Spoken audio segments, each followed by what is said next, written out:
し続けて進みます。レーンを左右に動き好きなお題へ。So they ボ took ード this を out ま of たいだ Sonic さま Racing ざまなお Cross 題が World. 出てき I て mean, not Sonic 戦い Racing ま Cross す。 was Mario Kart World.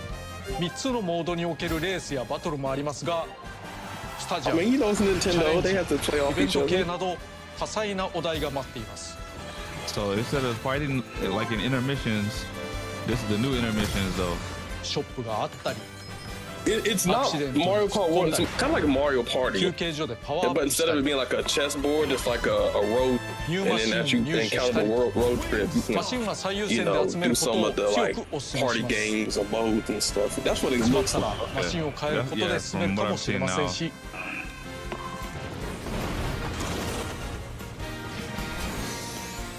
途中でシリーズゆかりのキャラクターを拾えるのですが、その助けによって次に分岐するステージが決まります。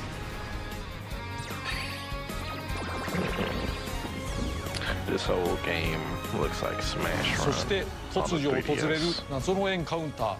But I already know Smash Run is basically 旅のきっかけはまた後 inspired ほど。 heavily off of the first Kirby Air Riders. Which So Angel, if you could skip to 11 minutes, basically this card, it shows off that not only can you race with the characters, but they have like a little, like in between races, you have like these little lobbies and you can run around with every single character and they have their own animations and stuff. So,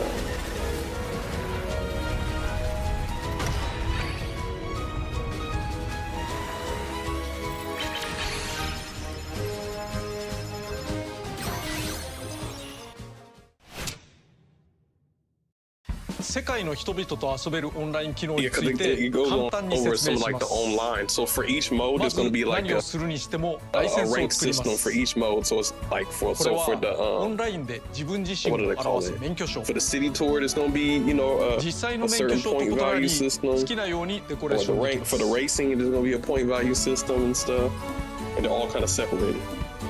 素材はキラ But キラ people を can 入 pretty れた much り、 pick what they want to, you know, kind of grind. シールを自由に貼れたりして、 Yeah, global wind power. 上の句下の句を組み合わせて通り名も作れます。これらはいつでも作り変えることができます。オンラインにおけるお友達などとの合流場所になるのがパドックです。いわゆる専用部屋。こうなります。楽しげですね。パドック内をライダーで直接歩くことができます。ライダーごとに一つ一つの歩行やジャンプを作るのは手間がかかったけれど活かせてよかった。ビュッフェがあったり駐機場があったりしますけれど、ここではプレイヤーが集まり対戦のセッションを組んだり簡単なやり取りができます。誰かがレースやセッションを立てたらそこに入っていく仕組みです。ショートカットでメッセージを送れるのですが、基本的には L スティックと R スティックに対応しています。 L スティックを傾けてカテゴリーを選び、 R スティックでその中から選ぶ。 LR スティックの組み合わせでポーズを取るかのようにできるので、慣れるととてもスピーディーです。一つのパドックの中で複数のセッションが同時進行していることがあります。端末から状態が見られますので、好きなレースに参加してください。あらかじめマシンとライダーを決めておくと良いです。なお、参加待ちの時はパドックの中で好きにしていて良いです。準備が整ったらお呼びがかかります。大型モニターを見るのもケーキの上に乗るのも自由。流れる音楽を変えることもできます。それらとは別にコピー能力を紹介しておきます。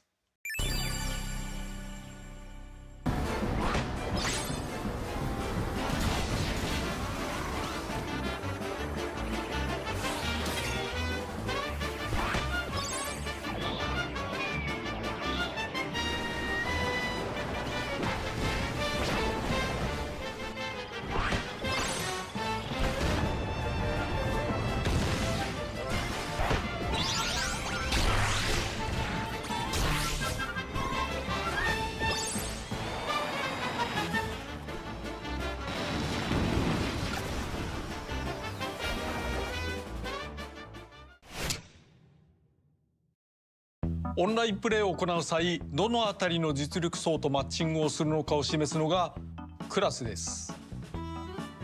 なお、ライセンスには世界勝利力という数値がついていますが、勝った数が全ユーザーのうちのどのぐらい上になるのかを表します。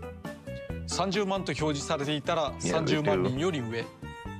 ただしこれは世界戦闘力ではありません。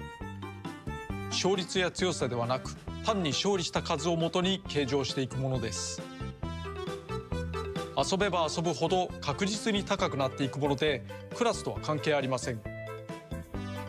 で、クラスというと C とか A とかランクがあるものが一般的ですが、本作エアライダーでは色になっています。虹の7色です。これはランクの上下というよりも、ご自身が楽しく遊べるためのちょうどよくする色分けだと思ってください。高ければ偉いというものでもないのです。ただ、クラスを高めると街に多少の変化が起こりやすくなるかもしれません。エアライド、ウェライド、シティトライアルのそれぞれにクラスがあることを言う。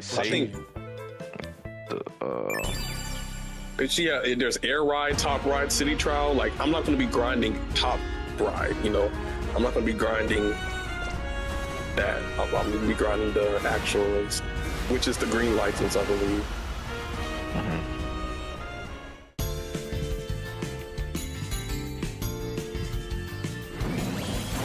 Now they're about to show off the tracks, so yeah, let me see what y'all think about these tracks, man. It's gonna be 9 new tracks. Oh yeah, the tracks are amazing. But this is the first one. Crystalline Fissure.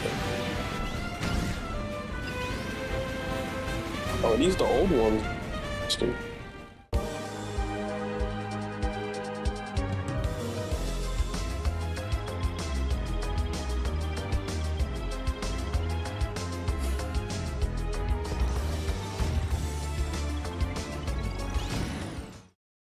前作で曲を楽しんだ方もおられると思います。サンドーラ、コルダ、チェックナイトの曲などは人気ですね。今回それらの曲を楽しむことができないのか、できますけど、あっさり白状しましたけど、こういうのを作ってみたんですけど、3、2、1、スタート。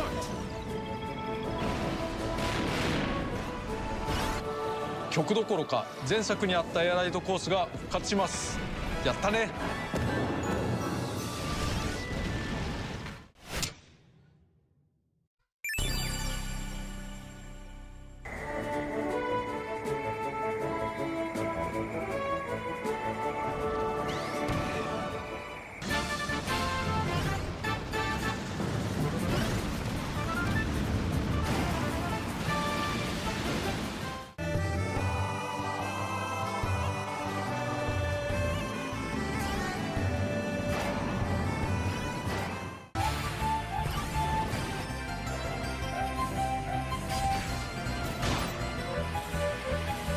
Game looks like it's gonna have a lot of customization. So this game is bringing all the old maps from the first one into this one as well. Yeah, all the old maps with in addition of new maps. That's cool. Because if you haven't played the first one, you'll be able to still be able to experience all the old tracks. Yeah. In a remastered, updated version, which a lot of the old fans appreciate too. I think to see some of their favorite tracks kind of like brought the modernized. Yeah, this Beanstalk part looks amazing. That looks super fun.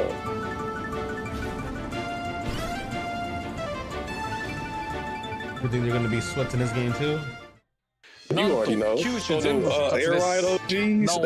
本作のコースも9種類です。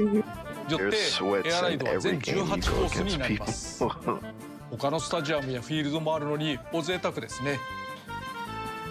前作に比べて平均巡航速度も異なるし、仕様も異なるので前作コースは前作と同じタイムにはならないですが、I think I'm gonna be the mouse, like, because the mouse has a certain. Here's the thing: every single character has their own unique ability or ultimate 思い ability. 出補正も効いているでしょうから昔のものだと耐えられないかもしれませんし So there was a certain character. I 前 saw 作 their コース ultimate は ability. 最初から He は jumps 遊 out べ of ない his の car で and ゲーム stuff. 内で入手してください I'm like, hey, that looked like one 入 character. 手条件は簡単めにしておきます Damn, man, did I just jump over that thing?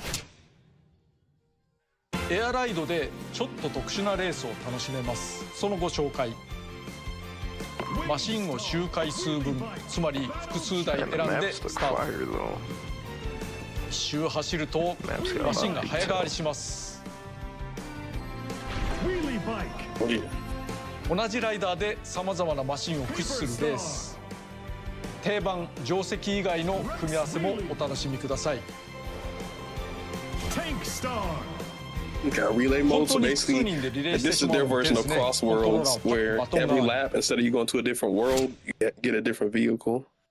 シティトライアルの補足ですま That's ず an シテ interesting ィト way ラ to イアルに spice it は up. パワーアップ以外にもさまざまなアイテムがありますもちろん新作もありです Like, I don't know if I've ever played a racing game with so many customizable options. Like, it's almost like you can get one. But how many like different things there to do with it? It's like,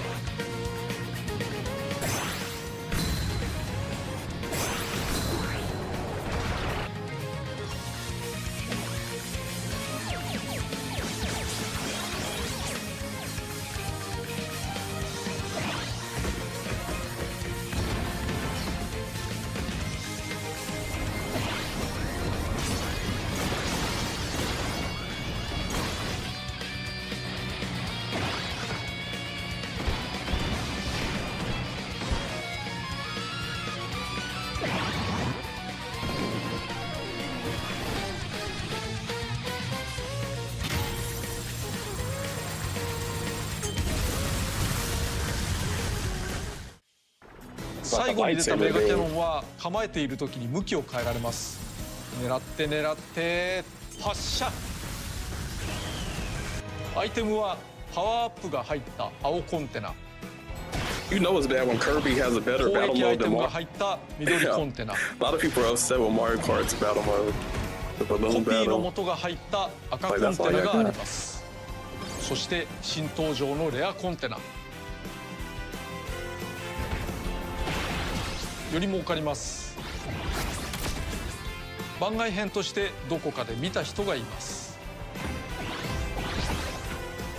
コンテナを壊すにはクイックスピンなどでパッドを左右にガチャガチャすると出せます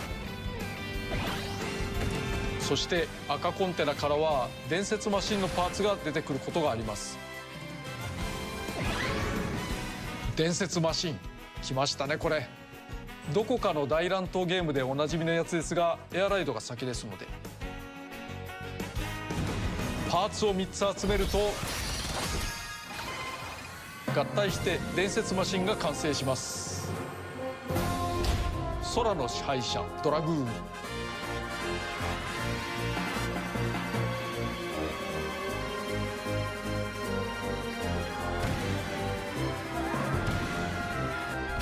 破壊王ハイドラ Yeah, I love that they got the dragon vehicle that's in Smash Bros. And you can actually like ride it. That's the it can fly. それぞれめちゃくちゃに強いマシンです専門分野なら負けなし And Hydra, I didn't even know Hydra was a vehicle. 16人もいると伝説マシンパーツを一ところに集めるのは至難の技ですだけど一度固まったパーツはそのままくっつく特徴もありますばらけない分集まりやすいそして次に説明するチーム戦を使うとより集まりやすくなりますシティト And ラ they イアル got は team battles. 最大 They got 16 8 on 人 8 参加できます battles. その人数を So literally, 大きく2つ Sakurai に just 割 made って Smash チーム Bros. 戦が遊べるよう within に a なりま Kirby した racing game, bro. 8対8のバ With トルです Kirby characters. 勝てる確率は2分の1伝説のマシンパーツはチーム間で共有されるので合体しやすくなりますね最後に拾ったチームメンバーが登場しますチーム戦の場合、最後のスタジアムは必ず統一されます。スタジアムは8人までの入場ですから、10人以上で戦う場合、2つのスタジアムに分かれて総合得点で決着をつけます。それぞれのメンバーが普通に4つのスタジアムから選ぶようにすると、チームメンバーだけが全員同じ競技に入るなどの談合ができるので、ここは公平に。ところでチーム戦とは関係ないのですが、スカイアには空中庭園とは別に浮島が遠くに介在することがあります。飛行マシンや飛行に有利な能力を使えばなんとか届くかもしれませんね。一つのチャレンジ要素です。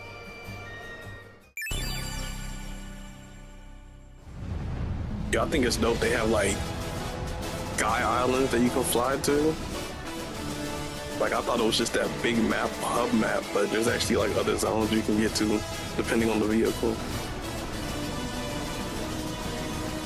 Oh man, we got some breaking news that I'm gonna have to say.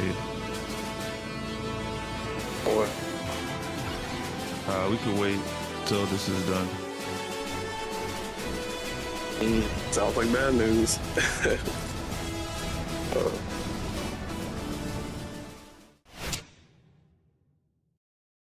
ちょっと変わったライダーをご紹介しておきます。Okay, here's the part. Here's the good part, riders.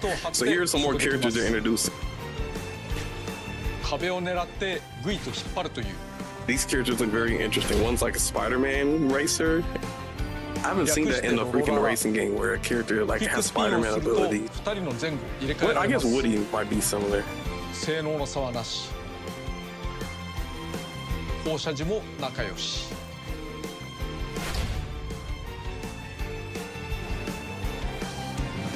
近接攻撃すると相手のコピー能力を奪うことができます。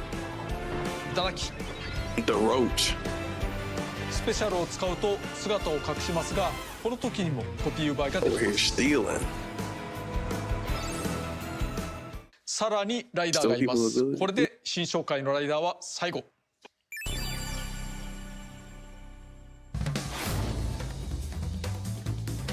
These are the last riders they're gonna be showing us. Rocky.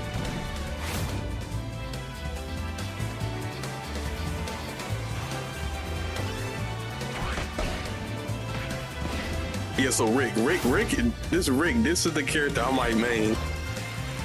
His ability, I don't know if they show it here. Wait, yeah, they show it later on.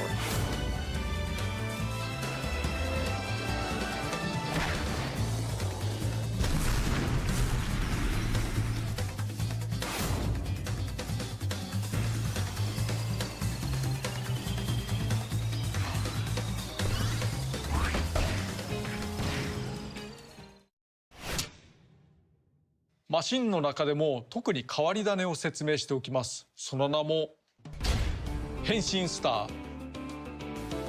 滑空ができるスター型と走行有利なバイク型、それを合わせてみたら変身。クイックスピン、つまりいわゆるレバガチャでスター型とバイク型を切り替えられます。何よりかっこよし。より高度なコース攻略が楽しめますね。他のマシンも紹介します。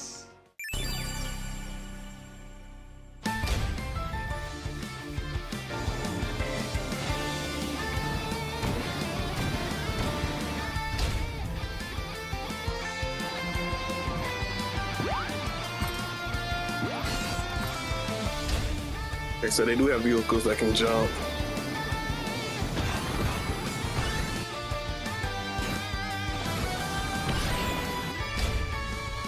Oh, what? I don't even know what vehicle I can make. I like the vehicle that can transform. But it's just so many vehicles. Which one's kind of sticking out for you? Yeah. The one that transformed. 前作からそうでしたが、今 If 回 that も one could ライ be ダー自 meta 身は just 喋り because ま it せん。 has like multiple ま things it あ could be キノ good コとか謎の生き物とかいますし、 Oh, I definitely can マシ see ン that. 主体のゲームであれこれ叫ばれるのもうるさいですしね。ただマシンの断末魔がなんとなく鳴き声っぽかったりします。マシンにキャラ立ちありますし。そして今回の声の主役は場内に流れるアナウンスです。場内 Launch! 3, 2, 1, start!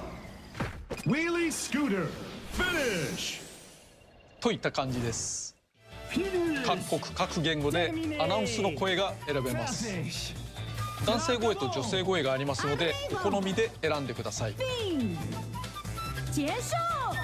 なお日本版の男性声優は銀河万丈さん、カービー、ワープスター。女性声優は大本真紀子さん。カービー、ワープスター。どちらもカービーゆかりの声優さんですね。ゲームを彩ってくれます。そしてコピー能力。コピー能力の読み上げはカービー自身が喋ると変なので今までなかったのですが、アナウンスならいいアクセントになります。なおロードトリップにおける語り部もしてくれます。これはゲーム内アナウンスとは別に設定できます。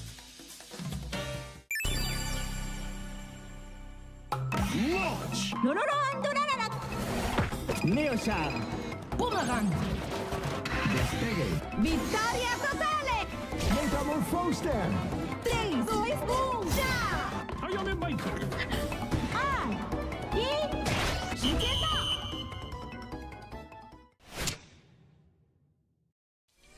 た。エアライドやウエライドではタイムアタックやフリーランがあります。順位がなく自分の記録に挑むためのモードですね。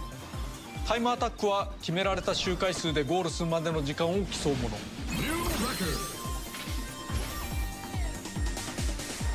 敵を倒した時の加速なども活かせます。フリーランは一周のベストタイムに挑むものです。 Okay, so this is actually a part people, because they know Sakurai makes amazing games, and this is going to be a good game. But I think the issue people have with this is there's not going to be a worldwide leaderboard when it comes to time trials. It's just going to be like local. なお So what do y'all think マ about シン that? には大きな個性がありますが、それぞれのマシンで同じようなラップでクリアできるような調整をしていません。 I don't care personally, バトルや but I can 飛行も see 含 why めた that turn 長所 people と短所 off. があり But ます。 I'm not タ necessarily イムはあく playing まで一つの Kirby 側 to 面、 be ゲーム competitive, で so 勝てるかどうか that's why は it また doesn't 別で bother す。 me. な But I の know で people 各コースの always 記録 want はマシン to 別 be で able 取 to れる see ように where してい they ます。 are against all the other マシンご like との top 最高 people 記 and 録が whatnot. 大事。 I guess you're right. This ま game た is more like a オン Mario ラインで Party のタ type イ of ム競 game. 争もしませんし、世界の記録を見られるようなところも But あり like I ません。 said, man, where タイ you ムア could タック go は against people, 自 there's 身との always going to 戦 be いだ people と that are 思っ super ていただけれ competitive. ば。 So These, as they're going through the time trial, these tracks look dope though. yeah, they do, man. シティトライアルにはドライブモードがあります。制限時間なし、スカイを無目的に走るだけのモードですが、これはこれでなかなかの楽しさ。地下駐車場にはずらりとマシンが並び自由に乗り換えできます。これは壮観。今回ポーズメニューから好きなマシンを配車できるようになりました。今風ですね。 Let me know if you guys ま want to た skip forward フ or ラ you イ guys トワ cool ープ with スタ what ー you're という saying. ドライブ専用のマシンがあります。 I mean, I Angel's already still saw the whole thing, so これは飛行性能を極端に高めたワープスター。 Angel and Sound Salmon. like Angel 空を飛んでる fell だ asleep. けで気持ちいい。おまけにスモークを焚けるようにしました。スペシャルボタンで出すことができ、空に軌跡を描きます。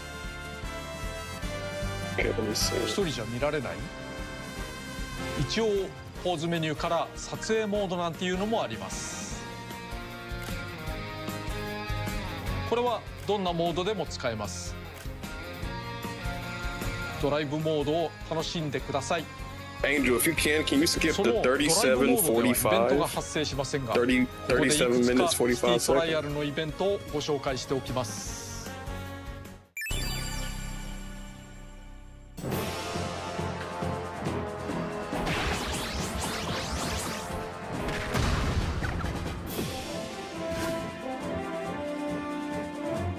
My bad. I was listening to E. I'm starving. You said 37? Yeah, 37:40. I got you. Yeah, if there's any point that you need me to fast forward this, so you know we're あ not と watching 一 this つ whole thing. Let me 特別 know. なスタジオも紹介しなければ。 All right. ボスバトルです。 I didn't watch it, so I don't really know any key points. 前作でバーサスデデデというスタジアム種がありました。 Yeah, because basically this shows that not this game, you know, obviously they got more battles, but they got bosses. So I think in like one of the previous games there was like a King DDD boss, and they now on this game there's like a giant そして今 mecha 回ボスバトル DDD that 専用の相手を you 用意 say し like ました。 Giddy boss? ライダーが乗れるものではないけれど、 So you have different 各変 vehicles 形 that マシ you, ンを with your 作って friends しまい on, ま like し you can て、 take on raid boss. Dude, I'm like, what in the world? メカデデデ、デデデ型と車型に変形します。 Is it just one boss? I'm not sure if there's one, but I know they showing off at least the King DDD one. ボスバトルは参加者全員でボスを倒す遊びになります。勝利に向かってみんなで頑張れ。ボス戦においては相手をロックオンしてカメラを向けることができます。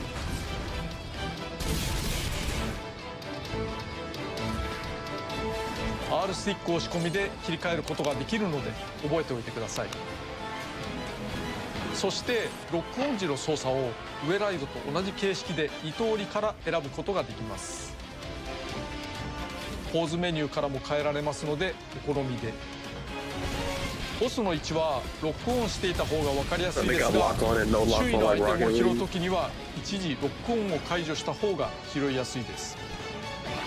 慣れてしまえば全てオフでもいいかも。私はそうしてますね。 R スティックの押し込みでロックオンのオンオフ覚えておいてください。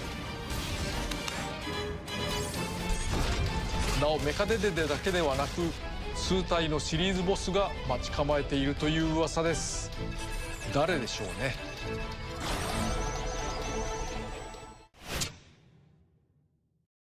クリアチェッカー今回もあります。ゲーム内で何らかのお題を果たすとバンバンめくれていくというもの。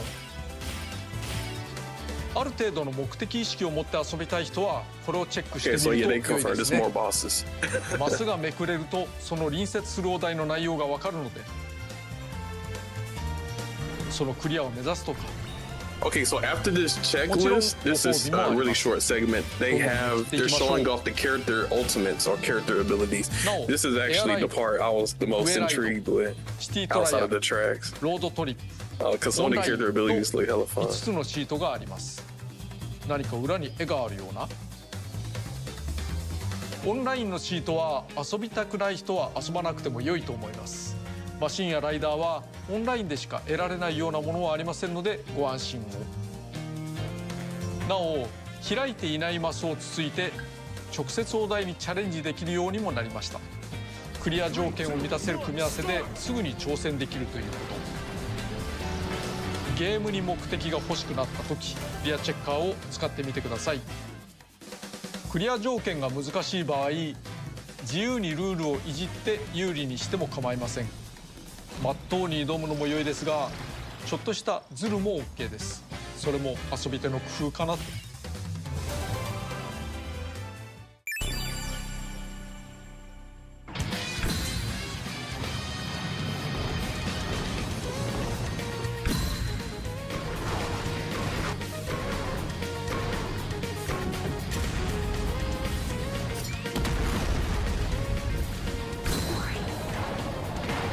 Okay, here we go. Here's the part. Y'all gonna have to tell me which one looks the best in your opinion?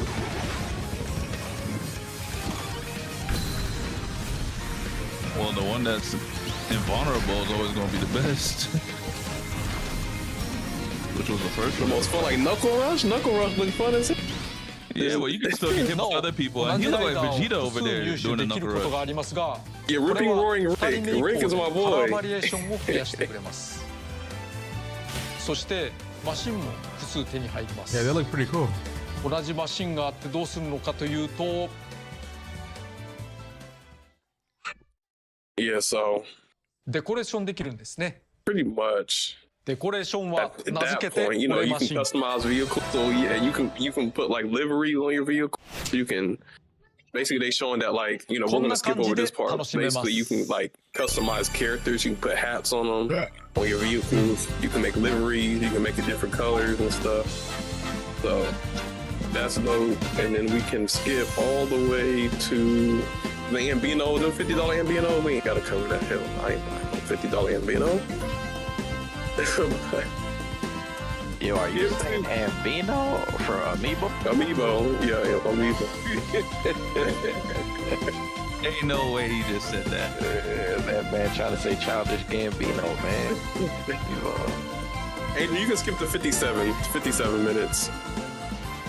デコレーションしたマ But シン yeah, は as y'all can 俺 see, マ there's シンと like 言いま livery す。 customize your car 近 stuff. づいていますが、序盤でご Yeah, 紹介したロー Space. トニック。 I don't know. A lot of カ racing ービ games ィ are も doing デデ good デ with も their ワドリーもスターマ customization, ンも but こ this ぞって game, 旅を始めるのですが、なんで wow. ここで旅立ちのきっかけとなるオープニングを見てやってくだ It's さい。 just どう so ぞ。 many. I gotta give Sakurai his credit. Like every character has their own unique ability, plays differently. There's different vehicles. There's different. That's just so much, man.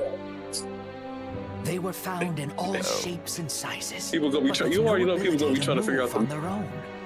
what's the metal in this game. If someone touched them and shared their will, the Which engine character, which sprang car, to which life, ability. and they were able to move with incredible speed.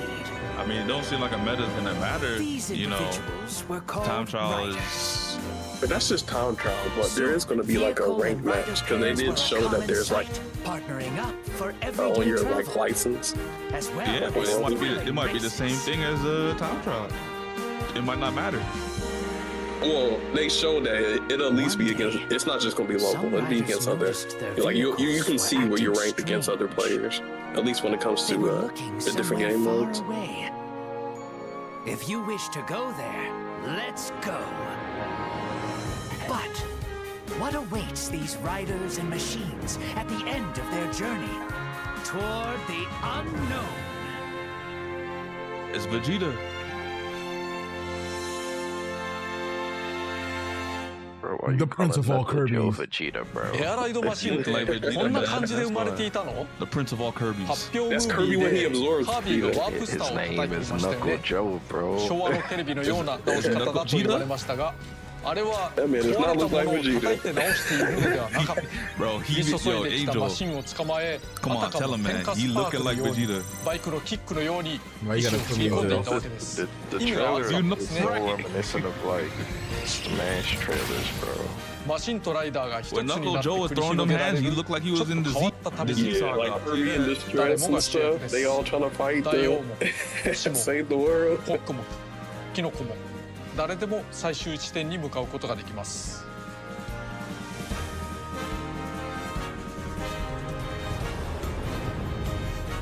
これは Do y'all 反 know 生 that 命体 Kirby's ゾ one ラ of the strongest beings ever made?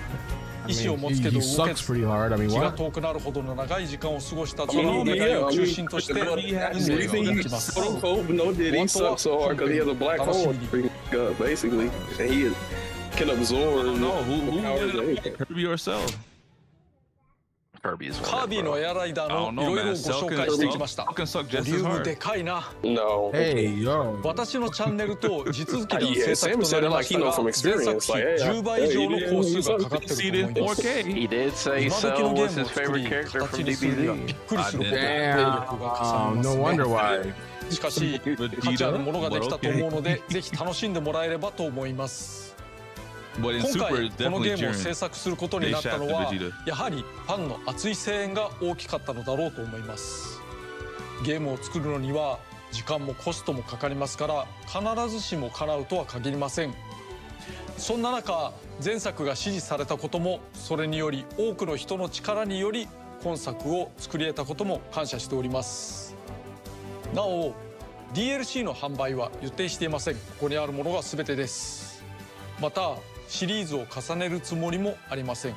最初から本作は全力投入のつもりです。この機会をお見逃しなく。今回ご紹介する中には発売日の更新により実装される要素もあるのでパッケージ版を入手したら Just so you know, we're not planning any DLC. Everything is here. See, Speedstorm? ぜひ No, 楽しん man, で he's くだ not さい。 gonna make this an それでは ongoing series. See Mario Kart said- World? He threw everything he had into this Did you game. say So no, Speedstorm? split it up into 5 parts to make you. I mean, to be fair, Space Storm's a live service game. This is not. Yeah, true. I'm just throwing jabs, but I will say, honestly, this isn't even about Speedstorm. This is the gaming industry in general, because the gaming industry in general likes to do that. Yep, there's only 2 games so far that's been being egregious with it. That's Mario Kart and Donkey Kong. Sakurai, the reason he does this is because he a lot of pride in his products, so that's why he wants to focus on making a good product before, let's see how we can microtransaction people or DLC people. So I appreciate that about Sakurai. I mean, I can see why people will hate DLC, but I mean, I think DLC will still be a good thing. It'll keep the game fresh. DLC in itself is not bad. It's how they treat the DLC. Exactly. Because DLC could be a good thing too, especially like if you had the game for over a year, you did everything you did in the game, and then they add something new as DLC. Like something like that would be cool. Yeah, I agree. 33? Expedition 33 doing a free update. Come on now, like, that's crazy. Wu Chang as well.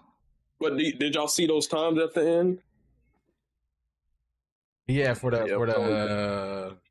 demo. The demo, yeah. Oh, but the network test. If you have a Switch 2 and you want to try out Kirby Air Ride November 8th from 12 a.m. to 6 a.m., basically November 8th, November 9th, November 15th, and November 16th will be the times to where you can, try it out for free. I might have them dust off the old Switch too. Imagine saying that like this shit didn't just come out this year. Gotta dust off the Switch 2 because I haven't played it in fucking months.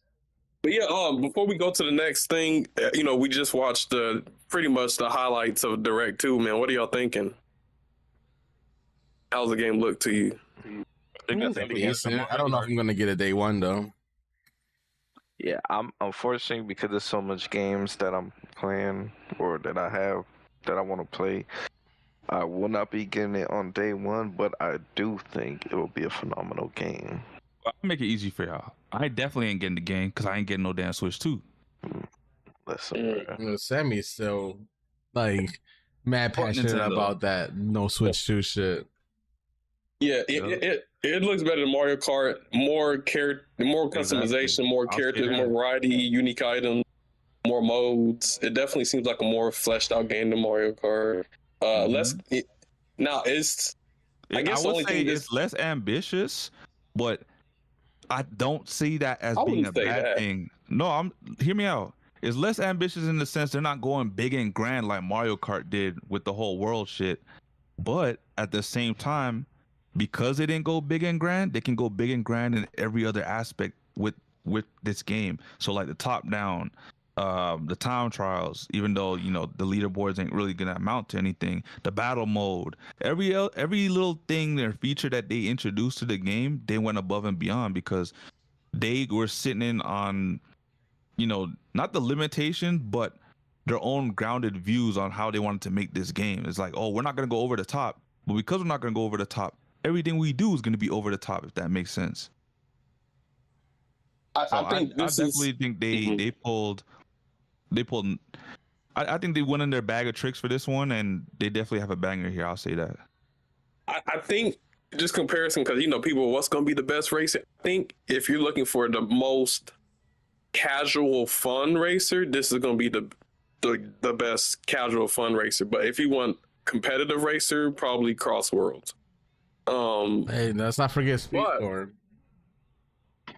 Well, at least for games that came out this year, for 2025, that came out this year. Yeah, Speedstorm still has is competitive, but Storm had his chance.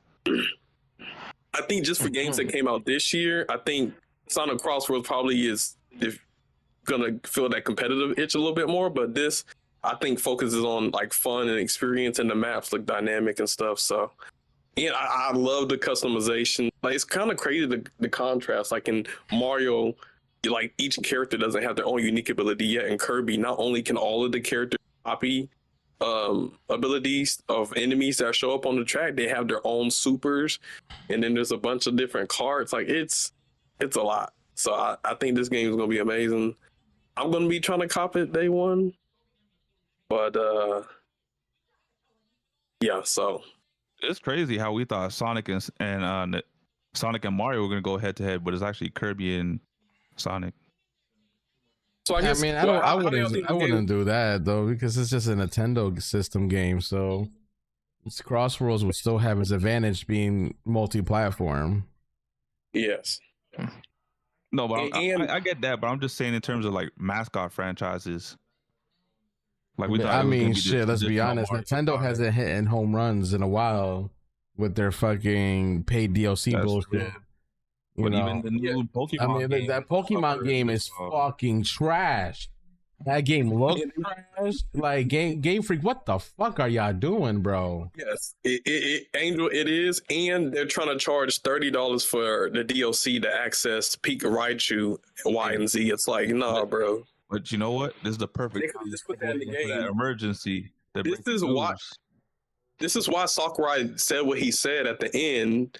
Is because Nintendo's been doing shady stuff like Donkey Kong Bonanza with the Emerald Rush, trying to charge 20 for that, trying to charge 30 for Raichu X and Y. That's why he had to come out with that statement. But it's, I mean, damn, they're charging for the damn manual at this point. So yeah, dude. That's kind of crazy. The Switch too for the welcome tour, they charge $10 for the welcome tour. Imagine getting charged for a manual for something that you bought. That's crazy. Yeah. So to be fair, this does look like, I would say, the best thing Nintendo's come out with lately is Bonanza and Kirby Air Ride, to be honest. Yeah, like the Mario mascot trash. That's kind of crazy for a Mario Kart game to be trash. And then their Pokemon, and like two of their biggest staples, and you fumbled the bag on two of your biggest fucking franchises. They had a banger with Bonanza too until they talked about that deal. Yeah, I would say don't get it twisted. Donkey Kong Bonanza is a great game, though. It's a great game. Yeah. It's just Nintendo's practices is fun. You don't have to get the DLC for Bonanza, but with the that's Pokemon, a mark on his name too. You're literally locked out of a whole Pokemon. Nah, Donkey Kong Bonanza. I don't think it's a stand on Donkey Kong Bonanza because it's getting a mark. You don't have to, but the fact that it came out with that bullshit too, you part of the problem. It's just an extra mode if you want to rerun through the game. Yeah, it's not. It doesn't tarnish the game. The game does not need that. But that's something that should have been free, truthfully. If you want to say that's an extra mark on Nintendo, that's a mark on Nintendo and the game. The fact that you just said the game does not really need it and it's still charging for that kind of bullshit. But that's a knock on Nintendo though, Sammy. Because Nintendo's the one to say so. If I say it needs it, then so then it's not a mark. It's not a knock on Mario for doing that bullshit as well. I mean, but that's Nintendo. So, okay, so hold on. That's Nintendo. That's what we're gonna say. Nintendo's like problem. Here's the issue, Sammy, with Mario Kart that we have to consider. So Donkey Kong is without the DLC, you get a full-fledged game, full-fledged experience. The game, for $70, bro. Yes, without DLC. DLC is just something extra that's optional. You don't need it for the story. You don't need it for nothing. Now, Mario Kart, that's an $80, $90 game, and you know they're going to add some DLC in the future with new tracks that they're probably going to charge $20 to $30. So you're potentially going to be paying over Kart experience, and then they barely got any modes and stuff. You know what I'm saying? Like Man, that's Sammy just trying to hate on all things Nintendo, bro. I came to that conclusion already. The DLC gate is real, y'all. I'm telling y'all. I mean, the DLC gate's always been a thing, though. It's always been a thing since DLC's been a thing. You know, it's always been something that adds to the game. Nintendo's the one that's abusing that for every little thing. It's like that Donkey Kong stuff that they're charging. That would have been something that was just added on for free. Yeah. It's not even included at all. But we all should have known. The game you got, that's the we game all should have known Nintendo was going this route when they started charging for the fucking manual. That should have been the first red flag right there. Like, oh shit, that bullshit out, bro. I wrote down every little thing that they was doing before they released this Switch. And I said, bro, there's too many red flags for me to consider. But at the end of the day, Nintendo's gonna be their own downfall because people are gonna be tired of their shit doing that. Bro, this is why we need a segment into the next topic, which was the emergency. What is this emergency? I sent you the link, bro. I sent you the link. I'm not gonna speak on it till you pull it up. But while you pulling that up, essentially Nintendo has a $90 standard, and they're trying to get $90 out of their consumer in one way or another. That's making the game $60, and they're making a $30 DLC, or making the game $70, and then they're getting a $20 DLC. That's basically their strategy to get $90 out of you. They get a $500. Nintendo's patent. The shit that Nintendo was trying to do was it with the summoning, right? Is that what it was? Yep, and Power World. Mm-hmm. Yeah, it has been rejected by Japan's office for lacking originality. Ooh, damn. Yeah. Okay, Japan fighting back on Nintendo. Let me find out. That's a W. That's a W. Gaming, everybody. That's a W for gaming. W Digimon. Hey, them Digimon lawyers came out. They like, no, Nintendo. Guess what? We still here because apparently Digimon has a game that just came out that people are saying is a. They've been comparing it to Pokemon, and it's way better than Pokemon in every single way. The reason why that shit got Pokemon, but okay. The reason that shit was gonna get rejected anyways is because like a million games do this shit. That's like Pokemon did, yeah. At that point, you're banning JoJo's Bizarre Adventure. You get a stand. Now you can't have a stand anymore because you're technically summoning something. Like, come on. World of Warcraft, when you're consuming shit, like, bro. Listen, if I play GTA and I call up somebody to bring my whip, I'm summoning my car. Don't even get me started on GTA that had that shit in there too, like, bro. Nintendo's gotta take an L, bro. They gotta take this L, bro. Shady stuff. I'm glad. That's some good info. Hey, Nintendo's taking the biggest L this year. I'm not gonna lie. That's a fact. Second is Xbox with that fucking Game Pass shit. That's fact. Overall, it seems like Kirby, one of those games you can get day one if you're a racing fanatic or you're a Kirby fanatic, but it's not necessary. Maybe yeah. So quick up. So I was reading this, and it says this rejection also affects their other patent that Nintendo was trying to do in court. Because this means this isn't some irrelevant side filing. It's literally sandwiched between two patents controlling the legislation. If the GPO finds that one member of the patent family lacks originality, it raises questions about the others. The sibling parent structure makes the rejection potentially significant. The same reasoning, lack of an invented step, could easily apply to the related patents Nintendo is wielding in court. So everything that Nintendo is trying to patent, even before this with the monster capturing, the shit with the Pokeball and shit like that they try to patent, is now questionable and could also be rejected now. Yeah, Nintendo could suck cock. You're not realizing this could even affect consoles that they try to patent now. That's why they're of course, because they can't patent everything. And this basically showed that you can't just patent something that's unoriginal and then say like, oh, we own that. Like, nah.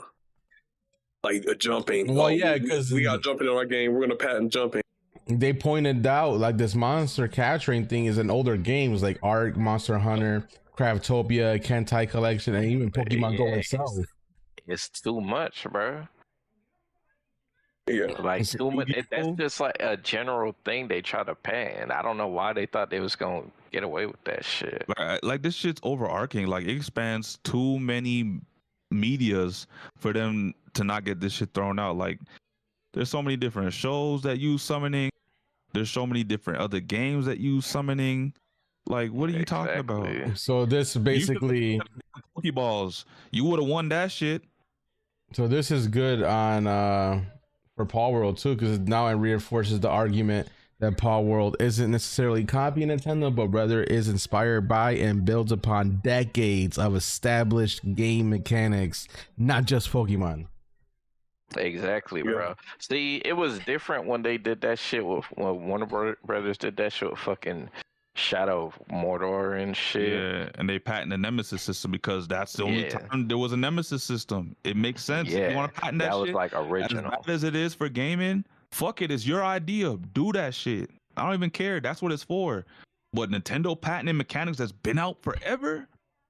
Fuck out of here with that shit. You're right, all right. You can't do that. But there's multiple games other than the ones that were named that have monster capturing things. Fucking Digimon Story 1, 2, and 3, or Digimon World 1, 2, and 3 from PlayStation Final days Fantasy. had that. Final Fantasy Final uses some, Yeah, and it's like See, there's so much. Yu-Gi-Oh! Technically, Riding- summon Yes, riding all chocobos and stuff. Yu-Gi-Oh does is summon monsters. like Mhm. that's too general of a patent to even, you know, Nintendo should have known that. It's too general. At this point, you can say Mega Man at some point too. You can say fucking Beyblade. You summon the fucking beast out of the bit of the Beyblade. Like, come on, bro. What are we doing? Yeah, man. Yeah. So this is good. It sets a precedent that Nintendo just can't sue for any mechanic, because we were just talking about kart racers, and now what if they try to sue items and the kart racers are drifting? So they Can you can't. imagine? You Can you know, yeah, imagine they drifting? fucked up now. They fucked up now. So now they can't just, you know, easily Bruh, do that. them trying to patent that shit is kind of like trying to patent drifting in racing games. Yo, y'all remember the Pokemon mod Can in you Paw imagine they try to World? drift that shit? Yep, I remember that. Yo, like if they bring this mod back, I will low-key play Paw World more, just because But you this know is the what? You know Pokemon what's game funny? that we all need right here. Angel, they mentioned that they were doing a Pokemon spinoff that copies mechanics from Power World.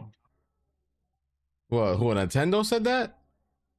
No, in the article it said that Nintendo's coming out with a Pokemon spin-off game that copies mechanics. Oh from yeah, Power yeah, World. I did hear that, but you know, at this point, I don't trust Nintendo at this point. I mean, they ruined that with that new Pokemon ZA game that they just released, and fucking Mega Starmie looks like fucking Patrick Star. Like, what the fuck type of bullshit is that? I will say, yeah, the design choices for some of the megas are greatest. Like, there's like some Fakemon games that have better designs than that. At this point, like I said, they gotta take this L and contact Pocket Pair, send a full-fledged apology, give them some money, and be like, "Can we commission a deal where you make our Pokemon games?" Man, they ain't doing that, bro. I They tell you not, why but that I'm wouldn't be telling a you. good idea, bro.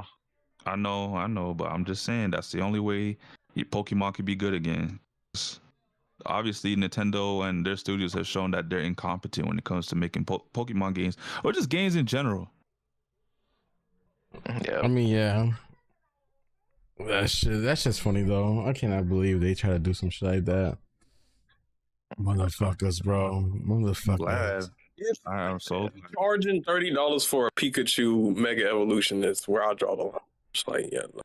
Yeah. But- At this Man, point, Caleb, you don't want to pay $30 to use Mega Raichu? no, Yeah. hell look at all no. that. Hell no, man! I want that shit out of there. You can miss me with that. They need to. $30 for a transformation? You kidding me? They need to just stop with that shit. $30 for one Pokemon is crazy, what? bro. Like that's insane. That's like coming out with a Dragon Ball Z game but then they have a Super Saiyan DLC. And if you want to play as a Super Saiyan, you have to pay. Yeah, bro. Nah. I knew exactly where you were going with it the minute you said Yeah. Dragon Ball Z. I'm like, oh man, you know these transformations Goku has? Fuck that shit. Yeah, DLC. Nintendo's really like out their mind doing all this shit, and they're still getting away with it, which sucks. But like, they need to do something. The people need to stand against Nintendo because Nintendo needs to stop being fucking lazy, then charging everybody shit. Game Freak, you need to step it up too. You're not out the woods either. Like, we need an MMO Pokemon game. Y'all wanna like, you know, make your wrongs from this new Pokemon game. Give us a fucking Pokemon MMO. I don't know what y'all waiting for. Maybe I don't even know how to do an MMO. Maybe you need to hire people that know how to do MMO, but why have you given us a fucking MMO yet? I don't know. Bro, they have a community-driven Poke MMO right now that's fully functional, that has all the Pokemon up until Black and White, I believe, is the last ROM that they use, but this is from community members making an MMO game before a freaking big developer like Game Freak. Make that make sense. If you need people to help you make an MMO, I'm guarantee you can just contact these people from Poke MMO and they will jump for joy to try to actually make an actual official MMO for the game. 100%, bro. Like, I don't understand these companies. Like, these people will literally help them, and the community will literally help them make a good game. And they wouldn't even charge them. People like Sakurai around is because when they do make bad mistakes, you know, then people like Sakurai will save them. Because even, you know, though Mario Kart might be scummy or Pokemon might be scummy, they still with what's it called, Kirby Air Ride, you know, they still getting a W off of that, but they still getting sales, and so it's just it's interesting. At the end of the day, game developers have gotten real lazy. It's not just Nintendo. It's just all game developers, other than the indie ones. I give respect to the indie ones because they do work their asses off to make good games. Expedition 33 is a prime example. But these big AAA companies, they gotten so fucking lazy, and I'm getting furious about it because I love gaming. But like back 10 years ago, when I was in high school playing Call of Duty 4, Modern Warfare 2, Halo, fucking Gears of War, I can keep naming great games back then. Where is that now? We don't have games like that no more.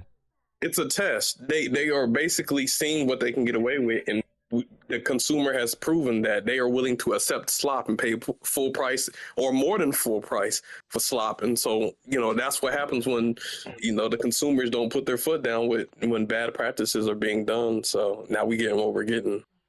Yeah, man, we don't want to accept slop, man. Yeah, I don't accept slop, man. I mean, people do, and they're content with that because it's something new. But then you get bored of it, and then you go back to a game that's 10 years old because that's the only game that could grab your attention. I mean, that's you got your money. Like, yeah, I mean, obviously they don't give a fuck. You know, you pay $60 for it, or 70, or 80, 90. So we made our money off of you, but like, yo, we need to take a stand on that because developers need to step it up because I'm tired of playing trash games. I'm tired of like just wanting to play Destiny 2 and Final Fantasy 14 games that's been out since 2014. We're now 2025 and nothing new interests me. I ain't gonna lie, Angel. I do feel like that's more your thing, though. It's not though, because it's an argument for everybody. Expedition 33 is a rare occasion, but like, you can't tell me there's mad good games coming out every year. There's a couple of them. This year specifically, there's been good games. Last year too, but not last year as well. Last year there was like a handful. There's This year got more games. What? There's been a lot of W single player games. Astrobot, Black Myth Wukong, Black Myth, Stellar Blade, Handful of games. Yeah, that's more than a handful. That's a handful. Definitely right. Like if we go through the whole catalog of last year, man. Last year wasn't that great. The year before that was worse. Sammy played free to play. That's why he has an experience. Hey, it's because he's been on that live service shit. Let me just say this. There hasn't been enough good live services. That's what he really is. let me just say this: you put Caleb's library of games together and Nano's library of games together, they still couldn't even equal mine. I have over 1,000 games. What you talking about? Get your weight What up, does bro. that mean? You about me in those games. You can get Games. I play all the games. good games, bro. You getting top play of the line games. game. I'm getting top of the line. Yo, games, too. Sammy, yes, you do have a bigger library. And, you know, it's quantity and quality. I'll say that. If you I get never nothing but said- live service, I'm just This man- saying. you still I have don't even think on your. games. I have You so still many don't even AAA think on your games. console. I have so many AAA Was that games, because but of not all of them are going to was that be. because of Xbox Game Pass? No, Xbox Game Pass doesn't boost my library because if I don't have Game Pass, those games are gone. If anything, I have over Wait, hold on. 1,500 games with Game Pass. So hold on. So how do you have all these games yet you stuck on live service games? Because once you play a good live service game, it's hard to go. Whatever, nigga. You don't got discipline. That's why. It's discipline. I mean, I'll be completely honest. In my case, that Nano might be right. It might be on me because I do like competitive games. So single player games is not going to interest me. So if there are good single player games, I haven't played it because single player games don't interest me. I like to compete with people. I want to go for leaderboards. So I'm going to play games that have online capabilities, leaderboard capabilities, stuff like that. And there ain't nothing wrong with that. But I still will play the occasional single player. Like Expedition 33 is probably the last single player game that I've played in years. Truthfully, The last single player game I played was South of Midnight. And you Before enjoyed it a Expedition. lot. I did, but I'm not saying there's nothing wrong with single player games, but I play live service games that interest me because I want to be in an experience where I don't have to wait for another game to drop. I could just play one good game and they just keep dropping content into it. I think that's why it's fucking MMOs. Just saying, if you play, MMOs as well. That's why live service games is easy for me to play. If live service games take up a majority of your game time, you can't then say there's like a lack of good games because you're spending okay, no.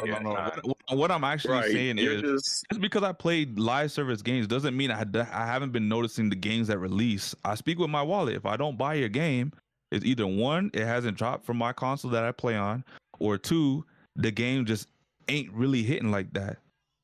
If we look at 2023, not that many games have dropped. If we look at 2024, maybe just a couple more games dropped more than that previous year. This year is the only year where we had and most of them are good. That's why we complain about, oh shit, what's going to be nominated for Game of the Year awards? There's too many games. A lot of games are not going to make the cut. That's what we've been saying, right? We didn't say that shit last year. Yeah, but that just because. What do you I mean? feel There like was a lot of good games last year. Playing. What did you just say? Yeah. There was a lot of good games last year. I feel like last year. yeah, I do was think like there was a lot of good games. No. I mean, to be fair, there was a game that I do want to try. There was DLC that was in place of good games last year. Am I right? that was one situation, but there was still a lot of deserving games that were there. People did not like that also though, because there were other things that. It was also a remaster. There was a remaster and there was DLC in place of two spots that games could have been in. Bro, you know Balatro came out last year? You know how big Balatro was? Bro, I know how big Balatro And that's was. an Indie game. Hold on. You know how big Space Marines was? And they didn't even get a spot? But DLC did? Yeah, it's did? Yo, Caleb, he's proven the point. Space Marines was also another good game that came out last year. But I'm talking, okay, but guess what? We're conflating the list because what I just said, there was DLC and a remaster instead of two games that could have been in there. That's just an award. The award show. The award show is its own thing, but that doesn't mean that there wasn't fire games coming out last year. Yeah. I never said there wasn't fire games coming out last year. I just said it wasn't that many fire games. That was my argument. I said the previous year was barely any fire games. It wasn't that many games for you because you play a lot of live service games. It was Exactly. It's not because of that, bro. I'm telling you, I've been paying attention to this shit. Let me ask you a question. How could I take your word if you Let me ask you a bringing question all real the quick, though. playing the games? Because All you right, go guys ahead, you guys say a lot of like live service games is the reasoning to why Sammy feels that way. Do you guys think live service games is what's ruining everything? No, it's here's what it is. There's gamers with It's money, kind of a gamers mix. without money. There's a lot of gamers without money who miss out on a lot of great gaming experiences because they don't believe that they should $50, $60, $70 in one sitting. Yes, Yeah, that is they'll a big pay. reason. They'll pay probably more money over I know time. you're not labeling me in that box. Didn't I not just buy the deluxe? I'm not saying sin. I'm just talking about Nobody said it was a- if live service is ruining gaming. There's two communities. There's people who will pay 70, 80, 90, 100 for a game that they really want to play, single player, a franchise they like, and there are some gamers who won't spend a dime on a game in one setting, but over time they'll spend like thousands of dollars on a quote unquote free to play game, whether that's facts. you know, Fortnite on skins, Speedstorm on whatever, whether that's on Genshin Impact on whatever. Like, it's I don't know why some gamers are missing out. The worst game is what's it called? Counter-Strike. People paying like $1,000 for a knife skin. Like an example, the open network test. There are some people who played the open network test because it was free, but they didn't buy Sonic Racing Crossroads. And you know, obviously there are some people who maybe buy it because they don't like the game. But for the people who did like the game, oh, it's a racing game. I'm not paying $70 for a racing game, even though it's good. It's like they believe that they shouldn't pay full price for a game, but so they want to get on these free to play games and just, you know, become subscription people.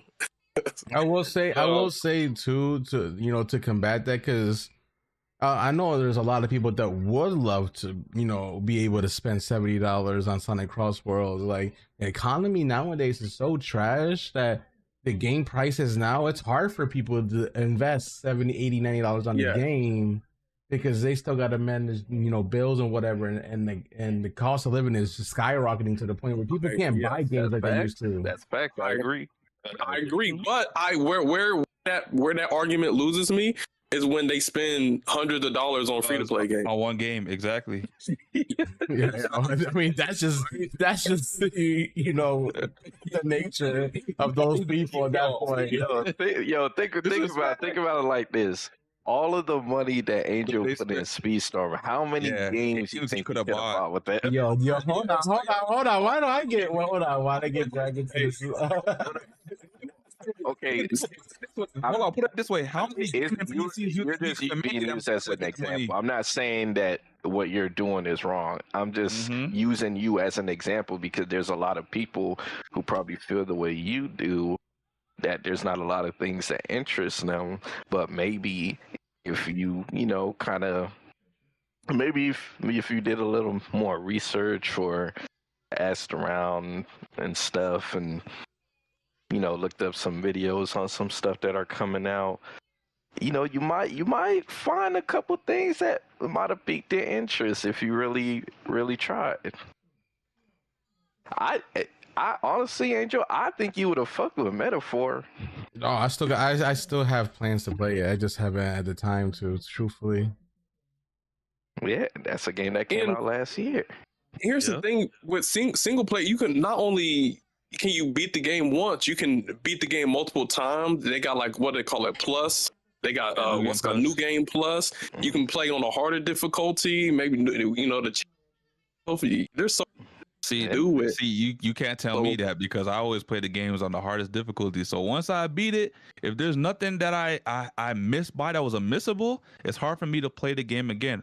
Honestly, if I really enjoyed the game, I'll play it again for a different play style or a different point of view that I didn't take the first time around. But after that, it's hard for me to go back into a game multiple times and try to have a different experience when I already know all the experiences I could have had I've already done in the first two play styles.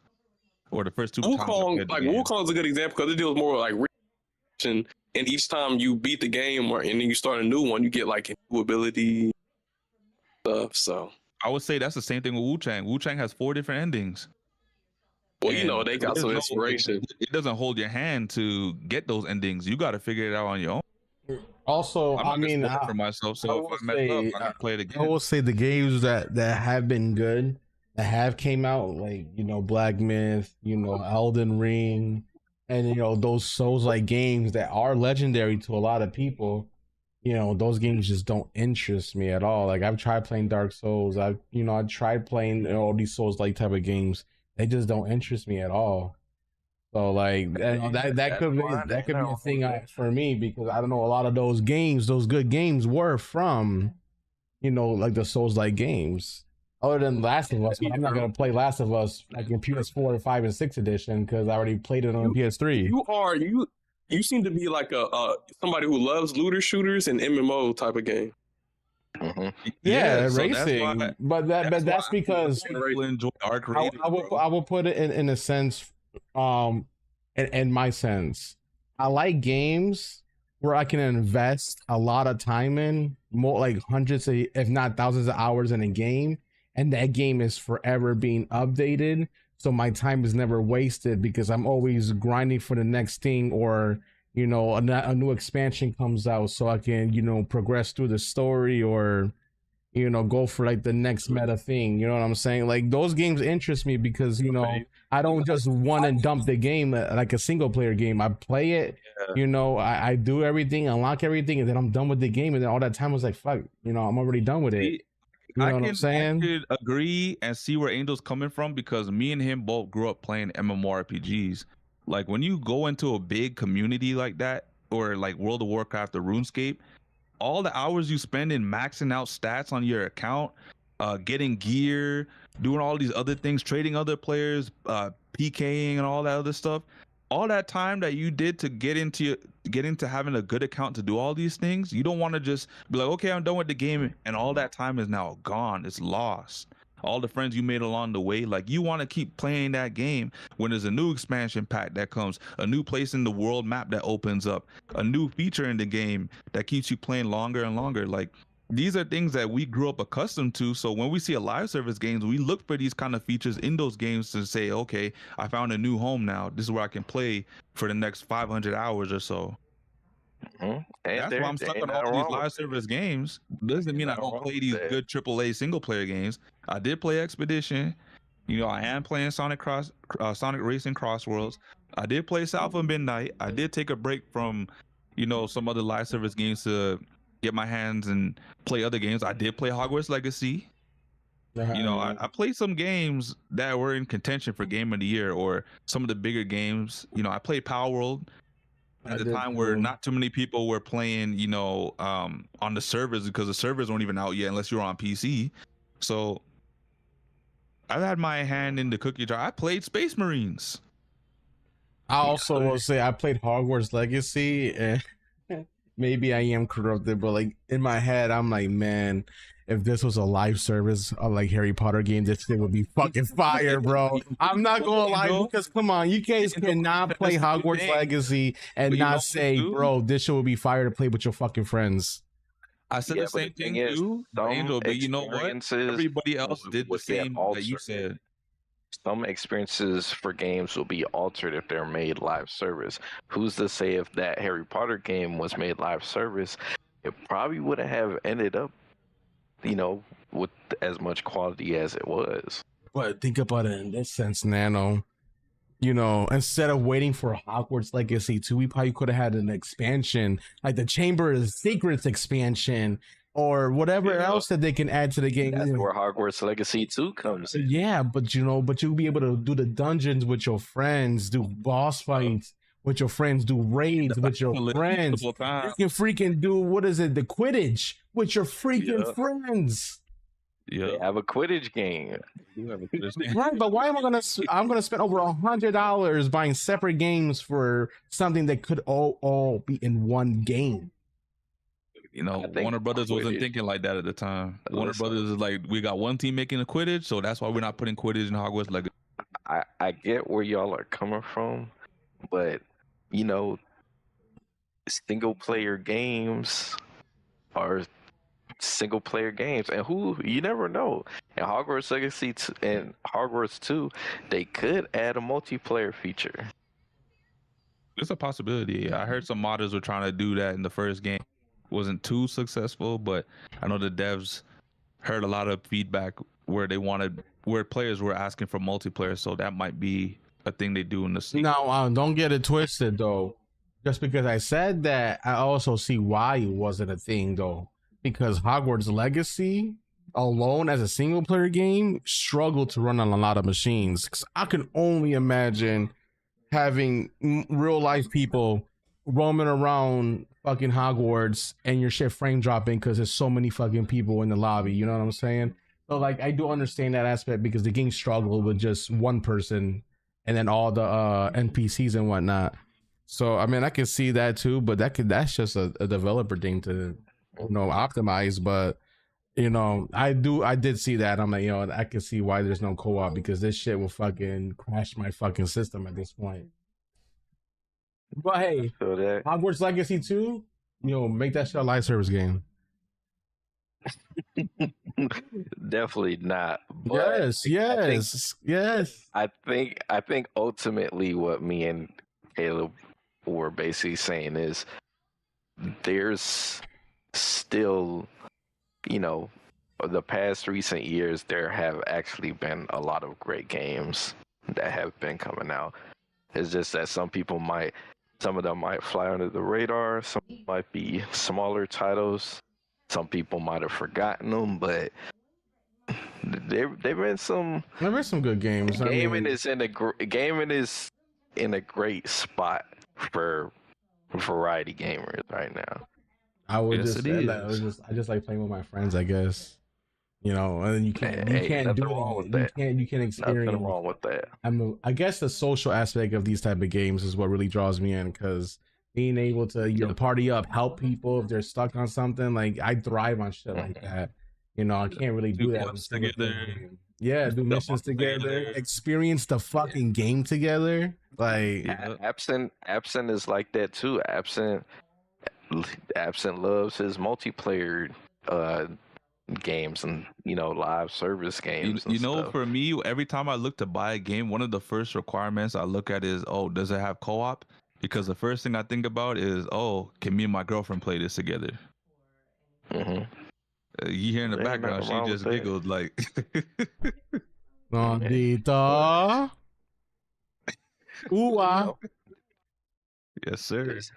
There's definitely games out there like that, man. So, I definitely think this year is good for gaming. Like, we've been eating on all like genres. Like, there's so many different genres that have bangers in them right now. Like, I think this is the first year for Game of the Year awards where any genre can win it. I will say this, and I'm gonna leave this at that. I don't think my argument is single player games are trash or anything like that. I think it's my argument was a lot of AAA developers are lazy, and a lot of these games are not up to their full potential because these developers are lazy, and that shit's gotta stop. Like I'm gonna be scared. Like I'm not trying to jinx nothing. I'm gonna knock on wood. But what if GTA 6 fucking flops? I could see that happening. It wouldn't be something to jinx. I could see that happening, bro. In terms of sales, it's not even optimized now. Sales no. Like now, if you mean the game being unoptimized or that doing some like bullshit in the game, that's yet to be seen. Just cross your fingers. Because I know a lot of people want that game. Bro, yeah, it's Vice City, if that man. game's $100, I will not be touching that game with a 10-foot pole. I am utterly scared. You can drive to your house, Nano. I will tell you this right now. I'm scared of GTA 6 because of what I've been seeing with AAA companies and a lot of their games, being half-assed and lazy. And I'm hyped because it's Vice City. And a lot of people are overhyping. I'm scared that this overhype, Rockstar is not going to be able to meet that. And people are like, yo, this game is trash. This game is not what we thought it was going to be. Well, listen. Hey, that was GTA 5 for me. I'm not going to lie. Me personally, I'm not in the camp that it's going to automatically win Game of the Year just because it's GTA 6. So, I mean, I'm not going to be disappointed but I know a lot of people would be if I know next the year there's only game's not two gonna games I'd be good. disappointed in if they trash: Fable and GTA 6. I mean, I'm already skeptical on Fable too. Like, I'm not gonna lie, the last Fable wasn't great. The last Fable wasn't great at all. And now I'm in that same boat. this is not even Fable what is it? 2 was Lionhead Studios okay to doing me. this, right? This is a whole different studio No. doing this. No, but it's a good thing Lionhead's not doing it because Lionhead was fumbling after Fable 2. I thought Fable 3 was alright. Fable 3 was it was not it. Fable 2 was a solid sequel. It just ended too quick. I didn't like the boss I fight. agree. Yeah, it did end too quick. So I'm excited for this new Fable because I do love the Fable series. I guess that's another live service game too, or co-op, whatever you want to call it, because you can play with other people. But Fable is definitely one of those games that I'm looking forward to. Hopefully, it doesn't fumble the bag. I mean, Microsoft has been fumbling the bag with the fucking Game Pass fucking price hikes. Mhm. But speaking of Microsoft, there's more Xbox news. Hold on. Before we get to that, I just wanted to check out some of these quick trailers for these games that are dropping out. I know two of these trailers that I dropped are for games that are dropping tomorrow, and a game that's already out. And then there's another game that's a racer that's supposed to be coming out soon. So we could check these out before we talk about the last topic.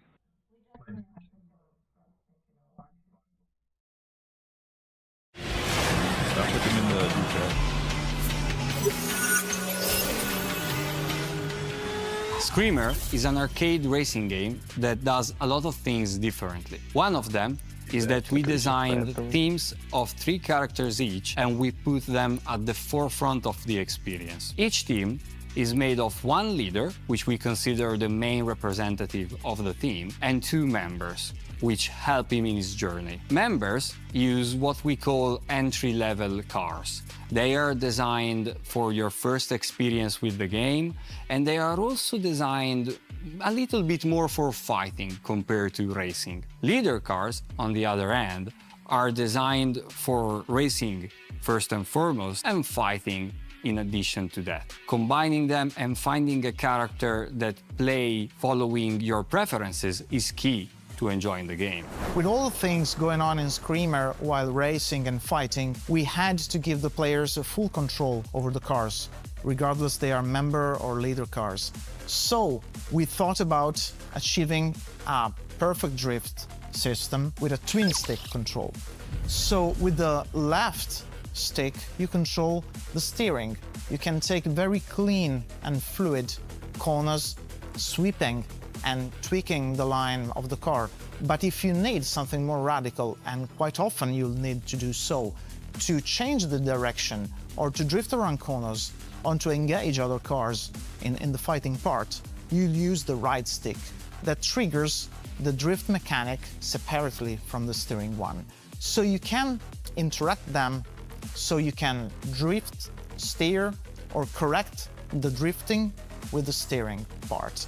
So you can achieve complete control over your car.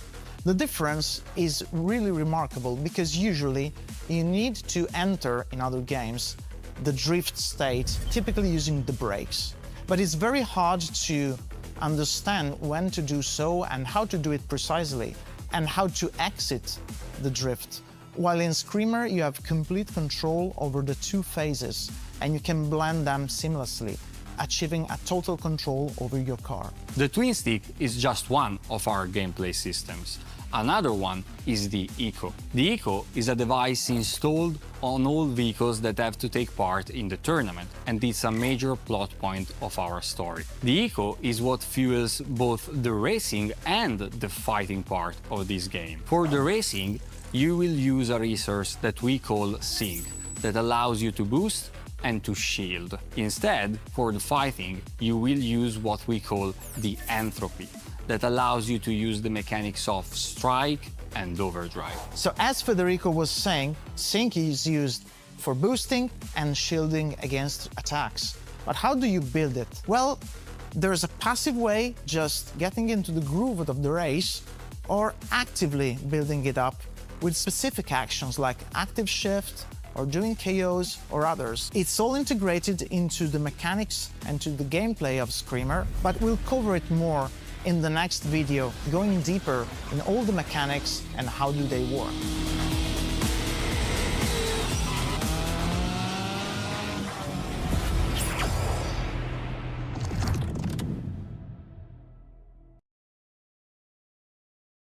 Y'all still there? Yep. Hold it down.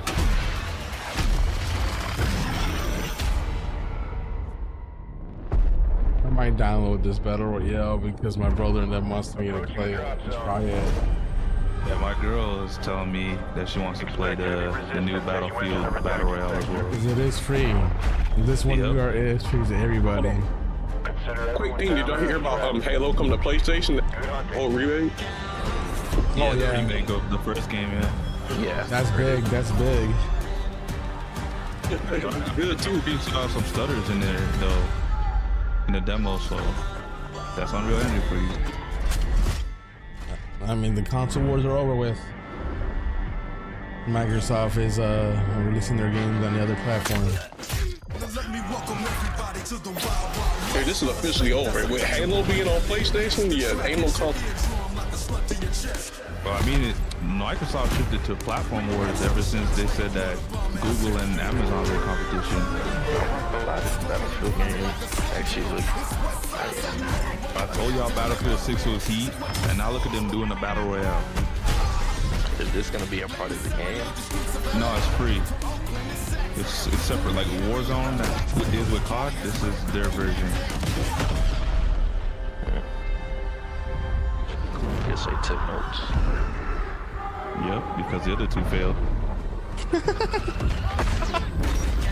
I'll give that to you, Angel. Their battle royales haven't been hitting, but you know, Battlefield 6 is a hit. Cause You know what? I'm not gonna be skeptical. I'm gonna try it. I'm gonna give it a chance. thank you. Cause you didn't give the beta a chance when I told you, and now look at it. Everybody's playing that shit. Everybody is playing Battlefield 6 that I know, so I'm gonna give it a try. The fact that I played Battlefield 6, I haven't touched it in like 10 years, should tell you everything you need to know. You know, probably coming back to shooting games. Come on now. I'll show you all a thing or two about my life. As everybody's saying it is, this is another game that would take my time too. So this is why I miss out on some games sometimes. But I get to them eventually. That's a fact, because if I actually fuck with this is also going to take my time away from other games.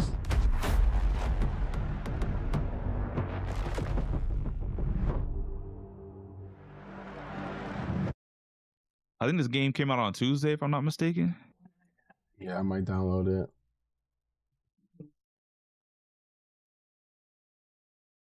It's your Arc Raiders. Looks dope, man. Looks dope. Yeah. And then the next one, Arc Raiders, is releasing at 4 a.m. for me. So I guess 2 a.m. for you guys on the East Coast. I'm obviously not going to stream at 4 a.m. Maybe I will. The world above had ended. But endings are only for those who forgot how to begin again. So you learn to listen, to move quiet, think fast.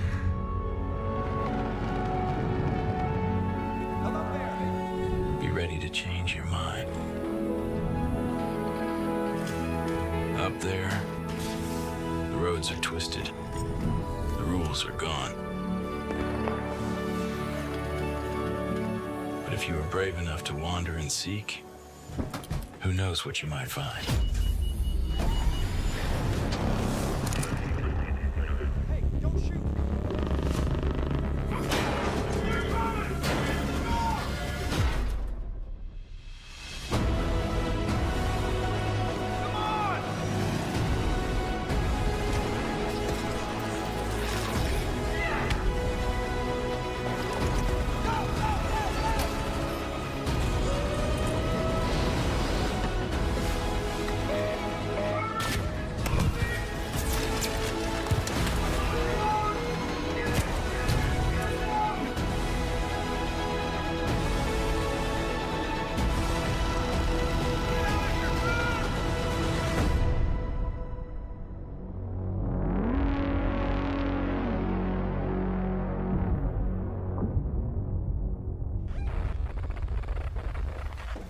Look at this. They need ducks. Come on, Apollo ain't paying enough for this. That's why I was asking for a minigun.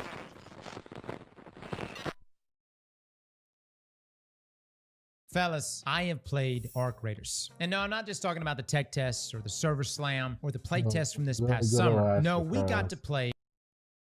Damn. I know that voice anywhere.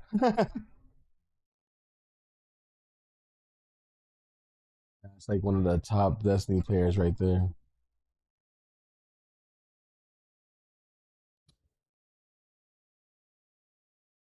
Good games though. Astacross. Yeah. Wasn't it? Yeah, I watch him sometimes. Yeah, I mean, obviously he plays other games, but his main game and what he's known for is Destiny. Man is hilarious though. Looks dope, man. I'm looking forward to seeing you stream it, Sammy.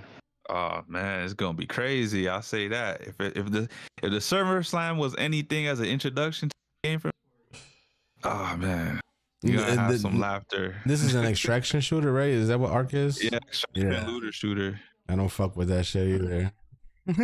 You just gotta give games a try. That's why there's beta test, Angel.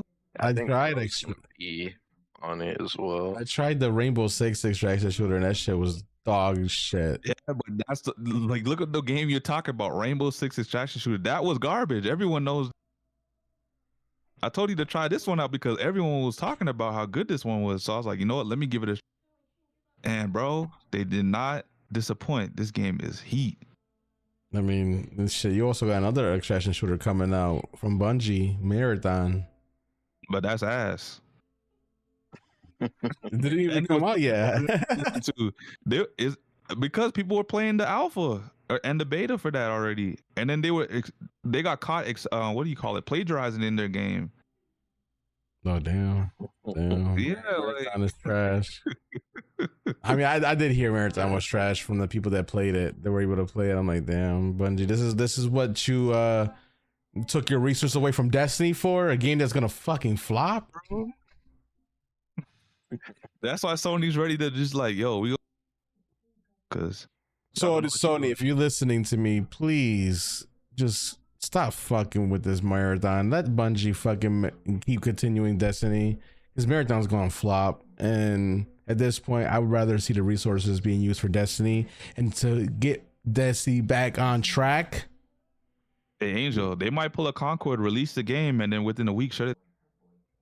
They might. I mean, there's people already bashing this game. I mean, what are you gonna do to come back from that? People literally are bashing your game because you're using resources that could be used on a game that you actually make that's really good for a trash game.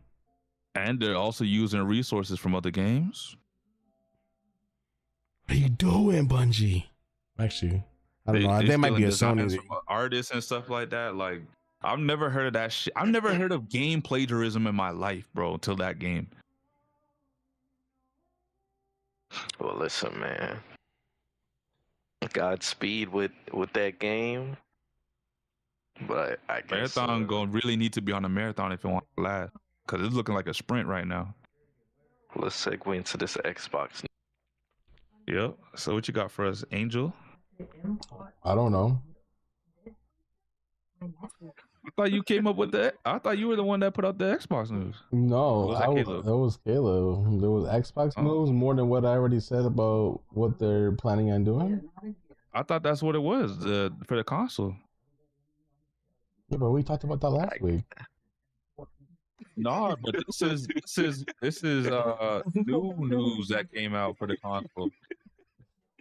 So I thought that this is what we were gonna talk about. Oh no! All right. You know what? Well, let's go ahead and look at the Windows Central news about the new Xbox. Let's see what. I mean, there is a little small article, but a lot of it I already touched base on last week. But basically, let me put it over here for you guys. Microsoft's ambitious new Xbox, your entire Xbox console library, the full power of Windows PC gaming, and no multiplayer paywall. Yeah, that all that's new. I never heard of that. The new No Xbox multiplayer online. No multiplayer. That means you can play online without needing Game Pass. That's gonna be huge because That on is gonna be consoles huge. you gotta pay, bro. We're already paying for internet. Why are we paying to play on our internet? Yeah, that's good. Literally, what happened? I paid for like the PlayStation Plus. It expired, and I tried to do Sonic Racing Crossroads online, and it said you cannot online until you pay your PlayStation membership. I'm like, Yeah, like that. I don't know why that's a thing in console gaming. That's trash. This is no gaming platform in history has been declared dead as many times as Xbox. That's a fact. You know how many times people said, "Oh, Xbox is dead." Right? Ever since like the original Every video that Xbox, comes that's crazy. Oh yeah, Xbox is doomed. Xbox is this. Xbox is that. Xbox is still here. It's kind of crazy. And then I mean, we got Halo finally announced for PlayStation. Like that's also a big thing. You know, that's a big deal. Yeah. I never would have thought I would live to see the day that Halo was on a fucking PlayStation console. It's crazy. That's a good thing though. That's a good thing. I always thought the shooters from Xbox should have been multi-platform because shooters to me always should have been multi-platform because they're multiplayer online. You want a vast majority of people playing these games. Anything that's multiplayer really should be multi-platform. If it's single player, it's whatever. You're not playing with other people, so does it really matter at that point? Not really. So, and this, me and Sammy already said this back when the Ally X was announced of what Xbox's vision is going forward. And you know, you could look at the VODs. We already predicted this, but Phil Spencer stated that people should look to the Xbox Ally for an idea of where Xbox is headed, which means you know what the Ally X does, right? You can play your Steam games, you can play your Epic games, launcher games, as well as every game that you have in your Xbox. Yep, native too. Natively. You're not streaming it or anything like that. It's native. As many of us come to expect, the next Xbox will indeed run full bore Windows with the TV optimized console style experience on top. Microsoft decided to sideline its own Xbox handheld plans to go to market with the Xbox Ally, you know, to do, you know, basically the introduction to what this is going to be. So essentially the new Xbox is going to pretty much run Windows, but in a console style experience. So it's not going to be, you know, not user friendly, you know, as what a PC is and Windows is. But I mean, I haven't really used the Xbox Ally. I haven't, you know, actually seen it in action. So I don't know how this interface works. But essentially, I think that I saw a video on one. I can pull one up so we can see an example. So, I mean, it's essentially, you know, it's essentially Windows, but still the Xbox operating system at the same time. You'll be, so like in this case scenario, since it can run Steam games, this new Xbox will technically be able to run games like God of War, Ghost of Tsushima, Spider-Man, that are purchased via Steam or Epic Games, because you can run your Steam library off this new Xbox. You will also be able to play World of freaking Warcraft on a console. Yep, that's gonna be crazy. So I mean, this new Xbox, if you guys have been hesitant on, you know, buying a PC because you don't want the troubles of, you know, either troubleshooting shit or something goes bad on your PC, you have to figure out hardware or software related what's going on, you can have a PC like gaming experience now on this Xbox console. And I think that's big for people that don't want PCs but still want to be able to play PC games. Microsoft has finally gave you what you wanted. But also, well, all the good news, I gotta give you guys the bad news. The bad news is Microsoft stated this is going to be a premium console, hinting that this console might be almost $1,000, if not at $1,000. Yep. Damn. I mean, the Ally is already almost $1,000, right? It's like $899 for like the Ally X. Some Pro version, yeah.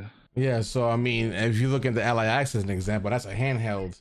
Yeah, there's new Xbox, but granted, you're paying $1,000, but the specs on this new Xbox is also going to be a pretty like high end like PC, like maybe mid to high end when it comes to like the specs on like what would you have on a PC. So, you know, There you go, Angel. I sent the link. it might be more expensive, but you're also getting more power out of it, so you'll be able to run pretty much anything you throw at it. Yeah, they said this is supposed to be the most powerful Xbox. Period. But an Xbox that can play Sony exclusive, guys, because it'll be able to play Steam games. Oh, I know Sony ain't happy about that. What, playing Last of Us PC edition? Imagine. That's what y'all want. I don't want This that. is the ROG Xbox Ally X. I already and played it is it. the template I and already feature played of the it. Xbox brand, in my opinion.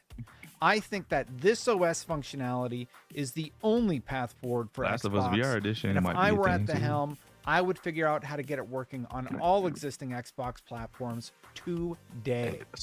Before I dive more into that, I've had a few days with the ROG Man Xbox got Spider-Man Ally X, on which the- was provided the by front Microsoft already. for review. Man, I've been couldn't wait. tinkering, playing some amazing games on it, and I'll share my thoughts with you in a second. But first, let's rewind into time to when I got this thing and unboxed it. In this box is the ROG Xbox Ally No way, X, and so I'm going to no game unbox it for unboxing. you right now.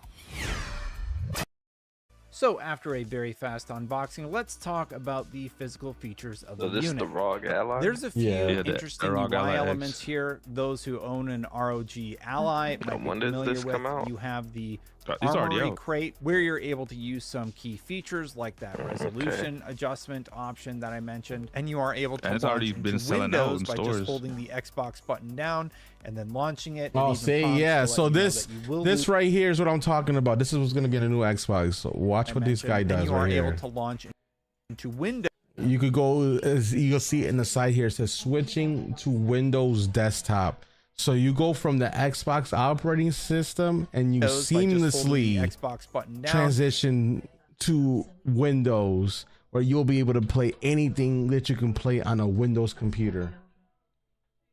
And then launching it, It's it actually even pretty prompts to fire. let you know that you will lose some performance in your games. To get back, you just restart, Look and at by that. default, it launches. That's essentially in what's going to game be the new Xbox. mode. And I think the Xbox Store is much improved over where it was. PC mode to but I console did mode. have a few slight quirky issues, like the fact that okay. Steam games would You gonna not get this let in? me pair I probably a might. external controller I and was play I was for just saying some the other day I reason. might build a don't know PC, why, but my complaints this are kind of puts overall that minimal. plan on the back The burner. ROG If I could just get Xbox Ally this. X is likely going to be a test case for what Xbox will Like do I'm with the I'm future I'm of used the to brand. plug and play at this They've been point. hinting So for years now if I don't have that to they build want a to tear PC down and just buy barriers the and allow Xbox more and it's a people hybrid, to then play more games in more I kind of already places. built the PC low If key. you noticed, I only play games from PlayStation or former PlayStation And I got a exclusives, library on and that's the PC drive home already point. from my Steam and Epic Xbox Games. doesn't care. So all my The new games are UI just going is to be in one clearly built spot. in a way I that can play them. I could encourages just you to plug in the stick keyboard and the a mouse Xbox whenever I Store want to and play Xbox PC games, app, and that's But it. it's not afraid to launch Steam, Epic, GOG. I can play or Black other launchers. Desert It's really your on the choice, console. and I love that.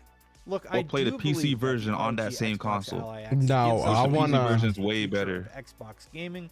I'm Granted, actually, this is as a partner PC device. gamer, I'm It excited still for runs on a this version of Windows because that's optimized I'm for really gaming, and so curious far, to know it seems like if it's Microsoft optimized is going to quite well. release this Well, I do think the device like is a operating great system option for this new on-the-go gaming. Xbox It for has the price PC tag, people, sets it because I would apart for 100% reasons. install You can it. get two For Steam one, Deck because it's a LCD units bogged for the down price of version of one Windows. You ROG don't get that. You don't get none of that Xbox bloat Ally X, or you can bullshit. get a Steam You Deck don't. You OLED just get. for You're almost though. half the cost. I If they mean, give- Yes, if you lose there's some a way battery for life, them to hard drive charge space, consumers CPU on this power, but the those sticker operating shock system, they're gonna is do it. unavoidable. I had mean, hoped that I the don't know, Steam because at the OLED same would be time, I blown mean, out of the water if here. you And have yes, a you do 11 get a Windows 11 crisper Pro image if key, you run that at should be able to 1080p. transfer But over. because If you're not, playing there's a on whole bunch of smaller key screen and websites additional resolution, that has a whole doesn't bunch of really do keys anything that are to improve legitimate frame rate, that you which can seems get for comparable way to cheaper than Steam Deck $100. performance in I bought my OLED Windows 11 key for $10. even if the resolution bump is immediately upgraded apparent to for those free. with a keen eye.